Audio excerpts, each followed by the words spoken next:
After the Miami Grand Prix, Lewis Hamilton made a very strong and honest statement about Ferrari's race strategy. It wasn't just a simple complaint on the radio, it was a clear sign that there are serious problems inside the team. During the race, Hamilton found himself stuck behind his own teammate, Charles Leclerc, and instead of getting the chance to fight for positions, he received confusing orders from Ferrari. The situation was tense, and Hamilton did not hold back his frustration. One point during the race, Hamilton even made a sarcastic comment on the team radio, asking if he should stop for a cup of tea. That's how slow and pointless the situation felt to him. He had better pace with his medium tires compared to Leclerc, who was on the hard tires, and logically, he should have been allowed to pass. But Ferrari hesitated.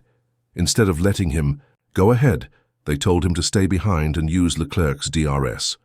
This didn't make sense to Hamilton, and he responded with a very direct comment. "So I'm just supposed to sit here behind the whole race?" He then added, "This is not teamwork." Hamilton brought up the fact that during the Chinese Grand Prix, he had allowed Leclerc to pass without any argument, and now he expected the team to support him in the same way. But Ferrari took too long to make a decision. By the time they finally allowed Hamilton to pass, it was already too late. He had spent too much time in the dirty air behind Leclerc, which damaged his tires and ruined his pace. When he finally got ahead, the Mercedes of Antonelli was already 5 seconds up the road, and as if that wasn't enough, Ferrari later told Hamilton to give the position back. That was when Hamilton made another sarcastic remark over the radio. "Should I let Sainz pass too?" His frustration was clear. These radio messages weren't just emotional reactions, they were a clear criticism of Ferrari's poor leadership and lack of clear decision-making. It showed that Hamilton's patience is wearing thin. He's not the kind of driver to explode in anger, but when he does speak up, it's because things have gone too far. The real problem for Ferrari in Miami had nothing to do with the car's speed or reliability. It was all about poor decisions. The team couldn't decide quickly enough whether Hamilton should pass Leclerc, and in Formula One, even a few seconds of hesitation can change everything. That's exactly what happened. Hamilton lost the ideal window to make a move, and when he finally got the green light, the opportunity was already gone. What makes this situation even worse is that Hamilton isn't just a fast driver. He's also a master strategist. He knows how to read a race, where to attack, when to defend, and how to manage tires and gaps. So when he started asking for updates and trying to understand where he was losing time, it wasn't just curiosity. He wanted to make a plan to fight for positions. But Ferrari didn't respond fast enough. While Hamilton was looking for answers, the team was too slow to act. After the race, Hamilton didn't hide his feelings.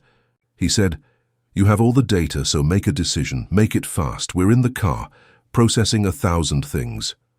This message wasn't meant for the fans or the media. It was directed straight at Ferrari. Hamilton doesn't want to carry the whole team on his shoulders. He wants the people on the pit wall to be just as sharp and quick-thinking as he is. And if that doesn't happen soon, this partnership might fall apart.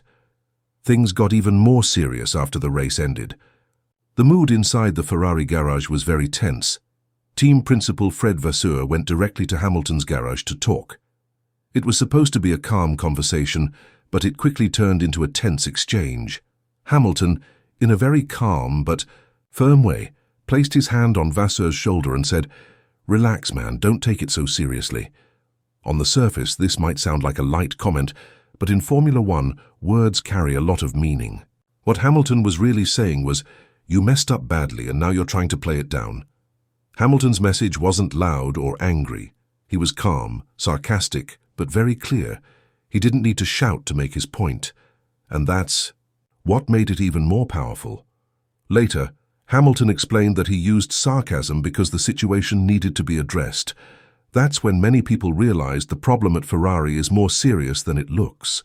If someone like Hamilton, who usually avoids public fights, is speaking out so openly, then the situation is close to breaking point.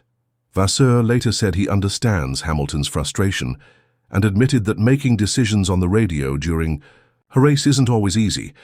But the truth is, the trust between Hamilton and the Ferrari leadership is now damaged. And if they don't fix it soon, the situation could get worse. In Formula One, more than just speed is needed to win.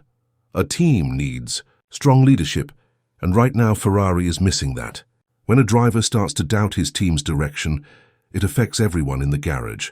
The issues we saw in Miami didn't start there, and they won't end there either. Ferrari has been struggling with poor decisions for a long time. Drivers, like Sebastian Vettel and Charles Leclerc, have also shown frustration in the past. Vettel often had to manage his own race strategy, and Leclerc has shouted on the radio many times, but kept quiet later. Hamilton is different. He brings with him not only talent but also a strong voice. When he speaks, people listen. In Miami, Ferrari had a car that could have achieved a better result.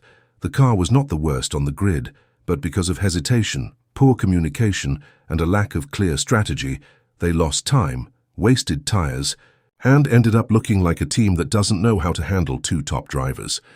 If Ferrari doesn't make changes soon, the 2025 season could slip away point by point. What's even more worrying is that Hamilton is still showing the will to fight.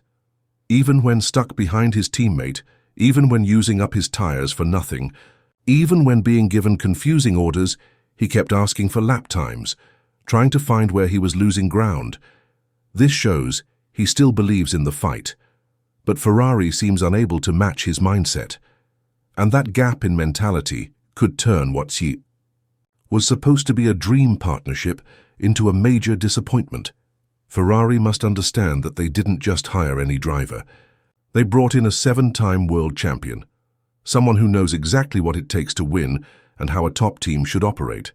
When Hamilton asks for urgency, it's not because he's impatient, it's because he knows that in Formula One, the difference between success and failure often comes down to a few seconds. Ferrari keeps making decisions too slowly, and sometimes they don't make them at all. The big question now is simple. Will Ferrari wake up before it's too late?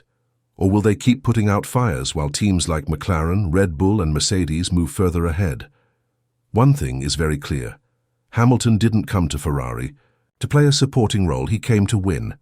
But for that to happen, the team needs to stop being part of the problem and start being part of the solution.